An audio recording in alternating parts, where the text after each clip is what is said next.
Greetings, Guardians. This is Olympus Alliance. And today we are diving into the newest event of the season. Miyu's Path to Perfection. And Guardians. This time? Good news? Real good news. Because after some of the recent event changes that left many players frustrated, confused or simply exhausted from bad reward structures and too many realm-focused tasks, this event actually feels much healthier overall.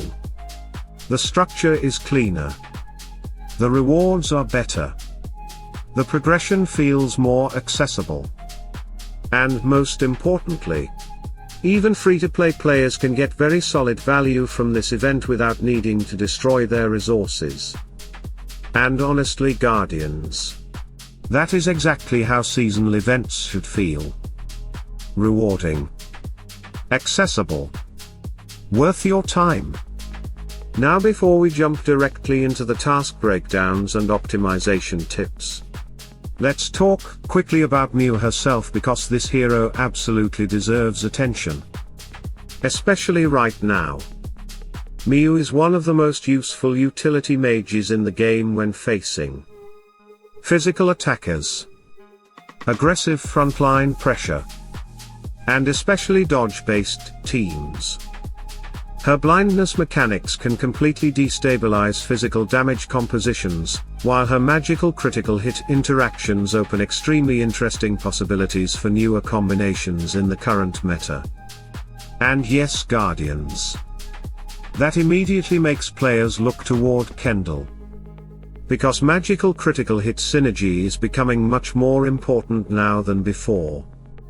So while we still need more testing around those interactions long term, Miyu already feels like a very smart hero investment for the future. Now the big question becomes, how far should players realistically build her during this event? And honestly, Guardians, we think there is a very smart middle ground.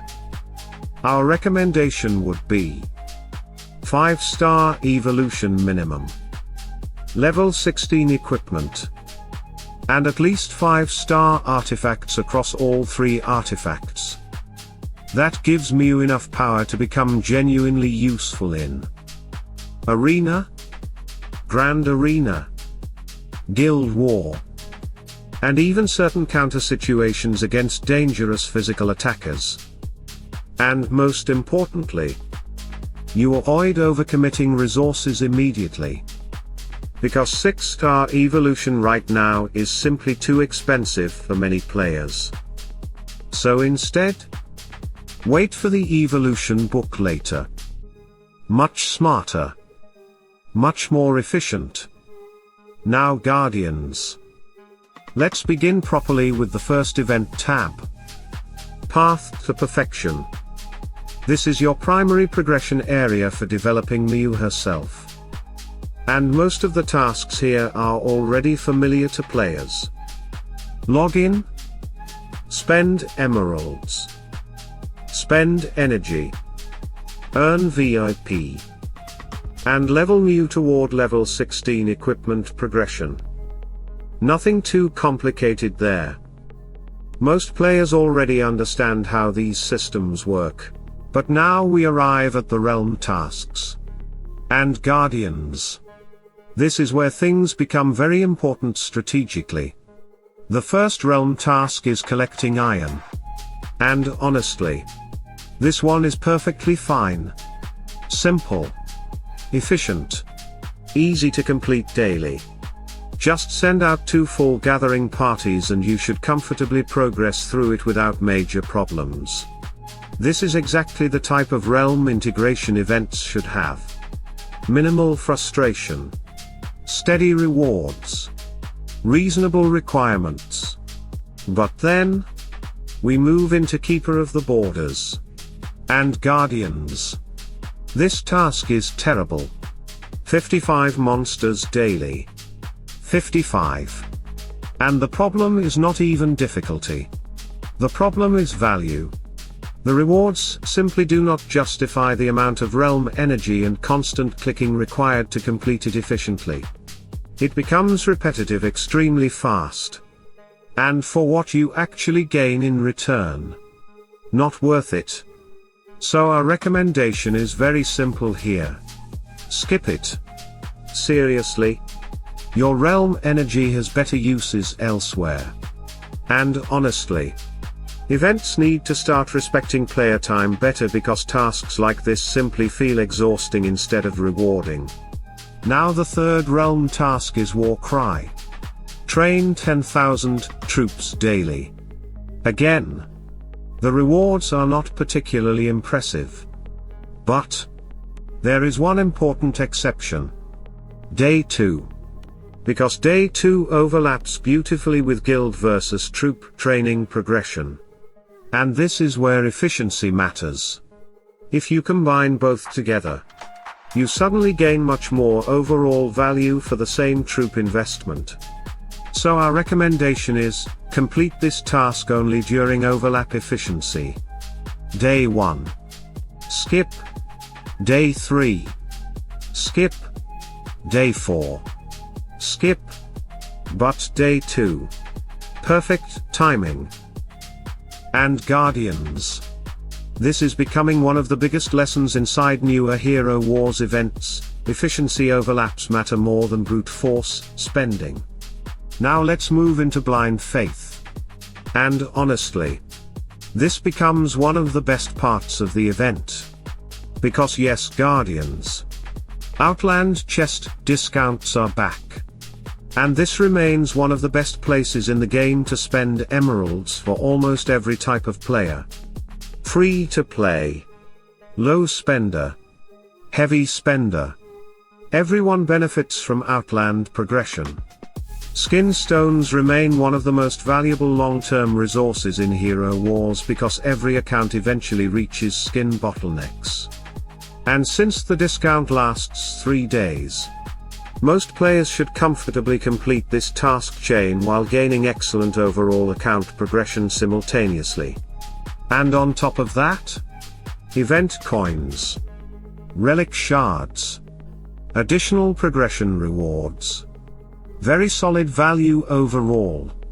Now besides Outland Chests, Blind Faith also contains login, VIP, complete missions, open tower chests, expeditions, and complete blind sky tasks. Most players should naturally complete a large portion of these just through normal gameplay. Which again, makes this event feel much healthier than some recent seasonal structures. Because it rewards activity, not punishment. Now Guardians. Let's move into the final task tab, Blind Sky. And here, the big focus becomes Heroic Chests. Now this one is slightly more situational. Because unlike Outland Chests, Heroic Chests are not universally valuable for every player. Some accounts desperately need soul stones, rune stones, sparks of power, or missing super skins. Other accounts, not so much. So this task really depends heavily on account progression stage. Newer players, very good value. Mid-game players, still building sparks and glyph progression, still useful.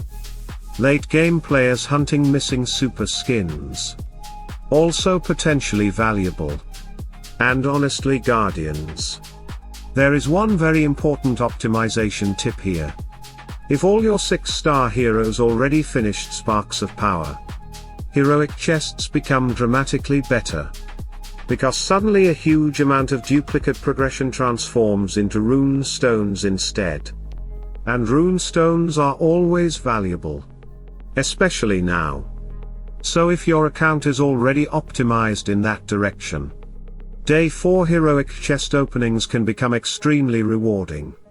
Now besides Heroic Chests, Blind Sky also includes Guild Activity, Titanite, Arena and Grand Arena participation, VIP, and completion overlaps with Blind Faith progression.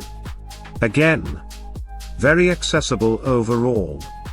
And honestly, Guardians, this is probably the best thing about Mew's Path to Perfection. Accessibility. Because outside of VIP progression, most free-to-play players genuinely have a chance to complete a very large portion of this event successfully. That matters a lot. Because events should motivate players to log in excited, not exhausted. And this one finally feels much closer to that balance. Now, of course, there are still some annoying realm tasks mixed inside the structure. But overall, this event is a massive improvement compared to some of the recent systems we have analyzed. Better reward flow, better accessibility, better progression pacing. And honestly, events like this are healthy for the game. So Guardians, if you have been waiting for a good opportunity to strengthen Mew, this is your moment. A very strong support mage, excellent utility, fantastic anti-physical pressure, very promising magical critical hit interactions moving forward. And most importantly, an event structure that actually rewards smart progression. So jump into the game.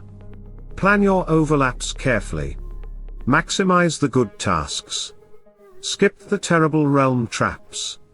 And make the most out of one of the better events we have seen recently. And Guardians, what do you think about Mew's Path to Perfection so far? Did the developers finally move in a better direction?